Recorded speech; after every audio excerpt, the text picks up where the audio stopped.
Magandang hapon po sa inyong lahat.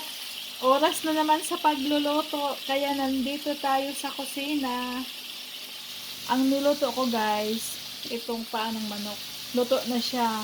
Um, ako lang siyang adobo guys nga walay sabaw. Ganahan ko og walay sabaw. Nga adobong tiil sa manok. Pero guys, ako lang ang mukha na ni guys oh. Lamit na kayo siya guys. Akong bana dili man mukha og mga inaani guys. Iba naman sila, lahi pud sila guys. Dili sila mahilig sa bukog. Kita kay mahilig man kang mukha bukog, mga Pilipino mahilig sa bukog kaya yun.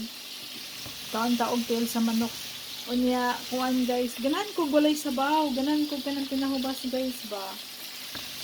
So, yan guys oh.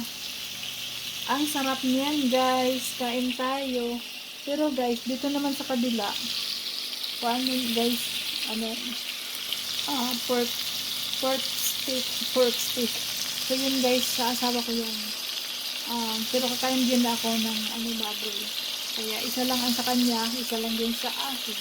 Wede lang guys, magluto ko daan kay kung nami mga lakaw, nano kay pagkaon. So, kani siya guys, maning daghan ni siya guys kay kuan kanang nami mga lakaw ba niya.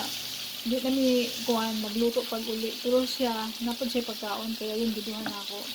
So yun guys, ang ating naluto ngayong hapon sa ating hapunan, adobong paanong manok at saka itong baboy, pork steak. So, yun guys, salamat sa inyong mga walang sawang suporta sa akin guys.